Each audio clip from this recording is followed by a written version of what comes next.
Hey there, it's Susan Pierce Thompson, and welcome to the weekly vlog.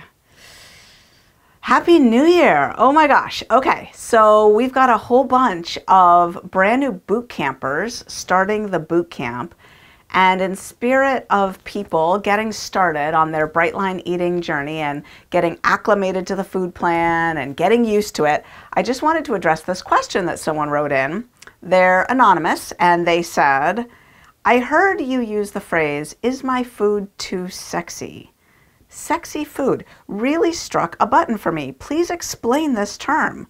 I am feeling this would be a very helpful explanation, as I'm not new to you, but new to the eating plan and still feeling my way, so to speak. Thank you, Susan.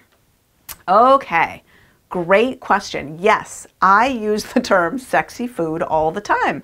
And yeah, it's not completely self-explanatory, is it? Definitely warrants some further exposition, explanation, delving in. So let's do it. Let's dive in deep to the term sexy food.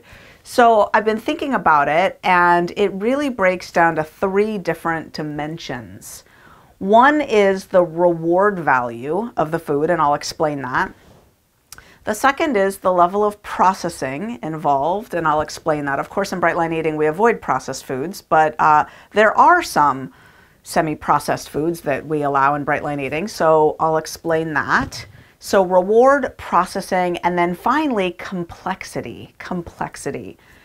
And there are some other good concepts in the mix here, like look-alike foods, for example. Okay, so let's dive in.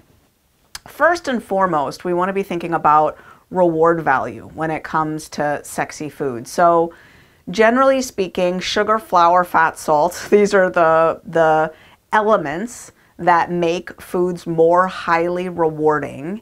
And there are some foods on the Bright Line Eating food plan that would fall into that category. So for example, cheese. Cheese is a more highly rewarding food. It releases some dopamine. It's got casomorphins in it. I actually plan to do a whole vlog on this maybe next week. But yeah, cheese would be a good example of a sexy food. But nuts and nut butters as well would be sexier foods because of their reward value, meaning they just, they light up the brain, right? Sausage would be another example of a rewarding food. I would say that whole fat yogurt can often be more highly rewarding. Coffee and caffeine can be more highly rewarding. You know, these are foods that some of them actually have some known addictive properties, and yet they're allowed on the Bright Line Eating food plan, and you're sort of left to your own recognizance. You're left to your own devices. You're left responsible. You are responsible for managing and noticing if it's getting out of line for you, if it's giving your brain too much of a zing, if you're looking forward to that food too much, if you feel like suddenly a lunch without cheese wouldn't be any kind of a good lunch at all. That's something to notice and maybe take it out of your plan for a while or permanently. Let me think of other foods that have a higher reward value. Most of the foods that have a higher reward value, we have eliminated from Bright Line Eating, right? All the ultra processed foods, all the foods with sugar and flour, we don't have them on our food plan at all. I'm trying to think if there's any left. This is why bacon is not on the Bright Line Eating food plan. Yep, just too sexy, too highly rewarding for the brain. Yeah, I think you get the idea there. So reward value is one thing. Oh, let me speak about salt. I think that it's actually important to add salt to your food because your neurons need sodium and chloride ions to function properly. We don't get enough salt from carrots and lettuce and so forth. So you need to add some salt to your food. But if it becomes problematic for you, you might consider weighing and measuring it. And keep in mind that salt does increase the reward value of your food, but I don't think abstaining from it is the answer. I just think keeping an eye on it is the answer. So that's reward value. Mostly Bright Line Eating takes care of it for you by eliminating all of the most highly rewarding foods, but there are some that remain namely cheese, nut butters, and nuts. Okay. The next item is processing. Processing. So there are some foods on the Bright Line Eating food plan that are processed to a greater or lesser degree. So I would say rice cakes would be one example of such a food. People who start the day with rice cakes and peanut butter, I just don't recommend it. I just don't recommend it. That's a highly rewarding food on top of a highly processed food, and yeah, that's too close to the vein of processed carbohydrate with a really enticing fat on it. I wouldn't go there. That's a sexy food, rice cakes and peanut butter and banana. Yeah, I wouldn't do that. Also, some of the look-alike foods like pastas, bean pastas, for example, Ezekiel bread. I wouldn't go there either. They're in the realm of sexy foods. Now, these aren't moral judgments I'm making. What I'm talking about is a spectrum of sexiness, right? If you think of a scale from simple to sexy, it's by degrees. Again, we've already eliminated all of the sexiest foods, right? They're not on your food plan at all. You find those foods in convenience stores and drive-thrus. We don't have any of them on our food plan. But I'm speaking especially also to someone who's a 10 or a 10 plus plus on the food addiction susceptibility scale and really, really wants food freedom, really doesn't want to be plagued by food cravings anymore. Keeping your food way to the side of the simple end of the spectrum is going to be the way to achieve that. And again, it's not a moral thing. It's just a food as medicine to treat the food addiction thing. That's really what we're talking about here. And so keep in mind that there's nuance, because if you're not a 10 on the scale, if you're a 6 on the scale, and you're doing Bright Line Eating to lose weight, it's working for you to lose weight, and you find that the foods I'm talking about are fine in weighed and measured quantities as part of your food plan, then carry on, soldier. You're doing great. There's no need to change a thing. I'm really speaking for the person who is noticing some challenges, and when I talk about sexy food, it really speaks to them, and they're thinking, you know what, maybe I'm struggling because I am not keeping my food simple enough. How could I keep my food simpler? That's the person I'm talking to. The person who has more food addiction on board than their current dietary habits are treating. And they're still running amok with their food, right? So in that case, you're going to need to make your food simpler. And that's what we're talking about how to do. So the look-alike foods, all these foods that look like foods that are addictive foods, even if they're made slightly differently, even if they're made from beans, but they've made it into pasta, you might want to consider not eating that. You might want to consider not eating Ezekiel bread, even though it's made out of, you know, crushed grains and not flour. You might say, well, what's the difference? Again, it's a spectrum. We're probably splitting hairs here, right? Just technically, it doesn't actually say flour on the label. They're not milling it to the extent that they consider it to be a flour. But they are making it from a grain, and it's not plucked straight off the stalk. They are grinding it to some extent, obviously. Okay, so processing. You know, I am thinking about foods like tofu and tempeh, which obviously are processed to some degree to get them into the state that they're in, or ground flax seeds or something like that. Those are foods I would not consider to be sexy foods. Those foods, maybe it's because they're legumes, maybe it's because the way that they're processed doesn't seem to be triggering to anybody. I think those foods are simple. Okay, and now we come to the third dimension, which is complexity. And this is usually what we're talking about when we talk about sexy food. We're talking about adding a lot of condiments. We're talking about having lots of ingredients. We're talking about lots of spices. We're talking about making your food far more rich, rewarding, flavorful.